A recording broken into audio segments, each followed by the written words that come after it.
नमस्कार, डेली बज इंडिया देख रहे हैं आप। एक तरफ देश कोरोना वायरस से जूझ रहा है तो दूसरी तरफ केरल में जीका वायरस ने भी दस्तक दे दी है। केरल में जीका वायरस के अब तक 14 मामले सामने आ चुके हैं। पहला मामला 8 जुलाई को मिला था, जब 24 साल की गर्भवती महिला इस वायरस से संक्रमित मिली थी। महिला ने 7 जुलाई को ही एक बच्चे को जन्म दिया था। इसके बाद 19 सैंपल्स जांच के लिए भेजे गए थे, जिनमें से 13 में इस वायरस की पुष्टि हुई है। अब जब कोरोना महामारी खत्म तक नहीं हुई है, तो उससे पहले जीका वायरस के सामने आने से लोगों का डर और चिंताएं बढ़ गई हैं। जीका वायरस के हालात पर नजर रखने के लिए केंद्र सरकार ने 6 एक्सपर्ट्स की एक टीम केरल भेजी है।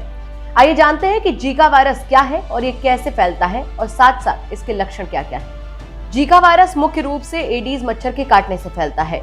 एडीज मच्छर आमतौर पर दिन के समय काटते हैं, जो जल्द सुबह और दोपहर या फिर शाम को पीक पर होते हैं। ये वही मच्छर हैं जो डेंगू और चिकनगुनिया से फैलते हैं। इसीलिए इस वायरस से संक्रमित होने के लक्षण डेंगू, मलेरिया और चिकनगुनिया जैसे ही होते हैं, जैसे बुखार आना, शरीर पर चकत्ते पड़ना, आंखें लाल होना और जोड़ों में दर्द। बहुत से मरीज इसे फ्लू के लक्षण समझ लेते हैं और उन्हें पता ही नहीं होता है कि वो जीका से संक्रमित हो चुके हैं। इससे इलाज में देरी होती है और मौत का खतरा बढ़ जाता है। वैसे तो जीका वायरस मच्छरों से फैलता है, लेकिन लोगों के एक दूसरे के संपर्क में आने से भी फैल सकता है। इसी के साथ किसी संक्रमित व्यक्ति का खून चढ़ाने से भी ये वायरस फैल सकता है। साल 2016 में WHO यानी विश्व स्वास्थ्य संगठन ने जीका वायरस को पब्लिक हेल्थ इमरजेंसी घोषित किया था।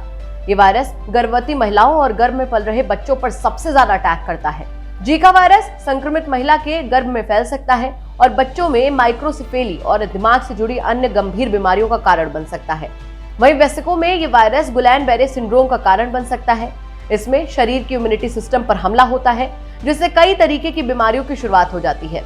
सबसे बड़ी चिंता की बात यह है कि अब तक इसके लिए कोई वैक्सीन या फिर दवा नहीं बनी है। जीका वायरस का पहला मामला अफ्रीका में साल 1947 में सामने आया था, लेकिन जीका के मामले उस वक्त सुर्खियों में आए जब साल 2015 में ब्राजील में जीका का कहर देखने को मिला और देखते ही देखते महामारी भारत तक पहुंच गई। सबसे पहले जीका वायरस का पता तब चला जब अफ्रीका में वायरस रिसर्च पर काम चल रहा था। ये रिसर्च जीका के जंगल में रीसस मकाक नाम के ही लंगूर को पिंजरे में बंद करने पर की जा रही थी।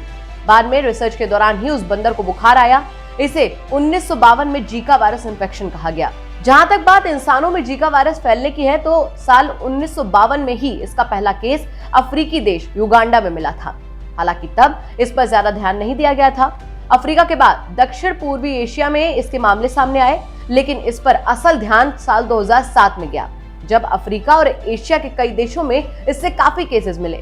बाद में अमेरिका, अफ्रीका और दुनिया के अन्य देशों में भी मामले देखे गए।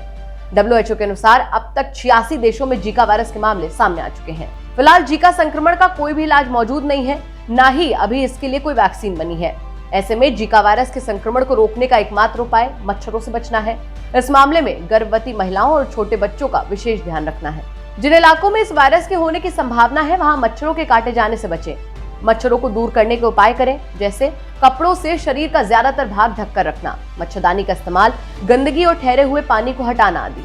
इसके साथ ही संक्रमित व्यक्ति के संपर्क में आने से भी बचना है। तो ये थी हमारी खबर। आपको कैसी लगी हमें कमेंट सेक्शन में जरूर बताइए। साथ ही साथ हमारे चैनल को सब्सक्राइब कीजिए और बेल आइकन जरूर दबाइए, ताकि दिन भर की बड़ी खबरें आपको मिलती रहें।